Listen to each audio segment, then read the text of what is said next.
Thank you very much for coming. I'll do is first I'll introduce myself, of those who aren't familiar with me. My name's Idris Watts. You can tell with the accent that I'm not originally from Yorkshire. I'm from Kent, and I accepted Islam in 1998, I think, and studying Arabic at Leeds University. So I did a 4-year Arabic degree there, where my focus was on Arabic. And in my second year, I went to Morocco, and I lived there for about a year, just focusing on the language. Then that was really where I fell in love with the language. Something that, Bashir, can you just close it? Actually, it might not be a good idea to close that because people won't know where we are. That's fine, Sati. Yeah.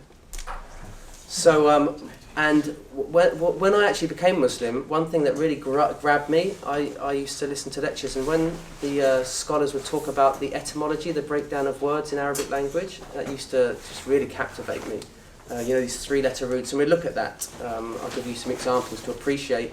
So, giving you the overall meaning of words, what their essential meanings are. And I just realised when we were doing that the Quran, it gave me an understanding that the Arabic language is a key to understanding the Quran, and within the actual language, the words themselves, their breakdown is the guidance in itself of really appreciating what the Quran is trying to give us as a message. And that was profound for me. I realised how much I was losing out by not having access to the Arabic language, and how more engaging that the Quran is when we hear that, when we're actually able to understand what's being said. And so when I came back to England, after 7 years in Morocco teaching English and studying Islam, I came back, and really my main focus was to enable people to connect to the Arabic language. But I realised what a struggle it was for part-timers to engage with the Arabic language, because for most people, especially Arabic being a challenging language, to study it part-time and then try to learn how to speak, how to read, how to write, how to listen, most people can't do it. Okay, people who have full-time jobs, people who have children and spouses, it was too much. So what I realised is, after 10 years now, I started to formulate my own syllabus, and I realised the focus of the Arabic language for part-time people really has to be the Quran, and because that's a concrete goal that they can achieve. Okay, because the key to achieving anything that's difficult is to have the motivation. Okay, and if you have the motivation, and what's going to give you the motivation, you know why you want it and why this is important to you. So I'll give you a classic example. Once I got married, I couldn't drive. Okay, and I realised if I'm a married man, I need to know how to drive.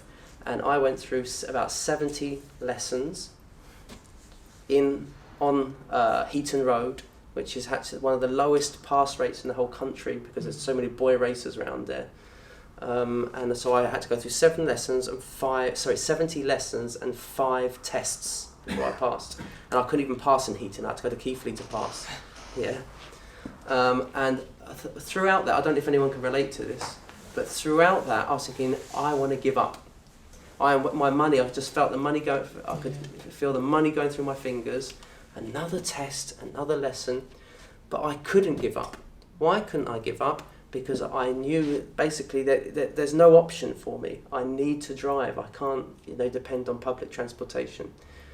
And so that was my motivator, and it was a very real motivator. It's just you knew what in your basic day-to-day life you need to be able to drive, and so I had to keep going and going and going.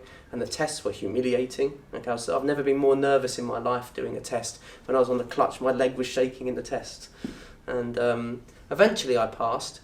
But what it made me realise is, if you can pass driving, you can do anything. Because I think driving is the most difficult thing in life. I still remember who it was, Asim, he's with your husband. He said to me, driving's not difficult. And I said, yeah, that's fine, how long have you been driving? And if you think about driving, you've got to focus on the clutch, the brake, the gears, the rear view mirrors, all these things within you have control of.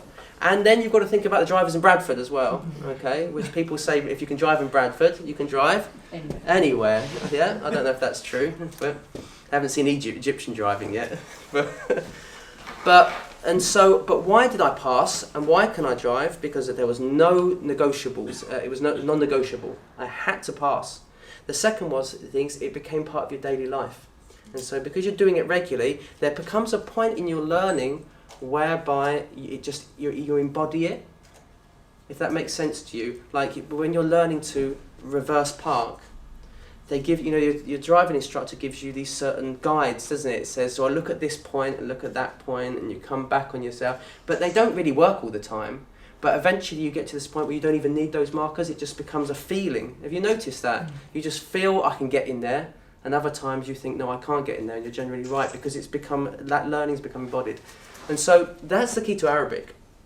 Arabic is not difficult, more difficult than driving, I'm telling you. And what's the key? The key is I need to access this guidance. And when you get the taste for the Arabic language, and this is the key thing, every lesson I'm giving you like sort of Imani talks through the language and the significance, that you go, wow, I want this. This is really, really important to me. And the second thing is that when you're reading the Quran regularly, because the course is focused purely on the Quran, and the vocabulary is 80% of the vocabulary that keeps reoccurring, so you don't memorize. I don't. In my teaching, I say you don't have to memorize. You need to familiarize, and so it takes the pressure off. All this pressure to actually study for the sake of having to understand something coming up. Rather, it becomes more relaxed because you realize I'm going to see that time and time again. I don't have to worry too much about that. So the vocabulary is 80% of the vocabulary that keeps recurring. So when you're actually reading the Quran regularly, you see what you can see what that I didn't know anything. Oh my goodness me, I'm picking this up. It's only been a month since I started, and I know this, I know that. So you're seeing it, and that's the motivator. So that's the key thing about Arabic. A lot of people are put off straight away, okay, because they think it's difficult. When they get confused, straight away they think, oh, I can't do this. I think half of studying is psychology, okay, because I think the school system's traumatized us. Yeah. So when people say that, you start that confusion, oh my God, he just said particle, I don't know what that is, and they start crumbling, yeah. You have to realize that confusion is the beginning of realization. Yeah, it's normal. If you're being exposed to something new, you're going to be confused initially. But when you're confused, that confusion is a breakdown of something that you used to hold on to something new that you're learning. So you should celebrate confusion. You shouldn't become negative about it, but we often do. So what I do through the course, I do like self-improvement coaching, or whatever you want to call it, to try to coach you gently through the course so that to keep you motivated. Okay, so I employ a lot of this in there so it keeps you motivated as well. And that's the key to this learning is motivation, and that you only can fail if you give up. That's the only failure. If you basically say, I can't do this anymore, and you give up. That's the only thing. Other than that, it's just about what you get from each lesson, and you realise, I don't get that now, no problem. But my subconscious mind is going to keep working on that until I do, and it might take time for me to do that.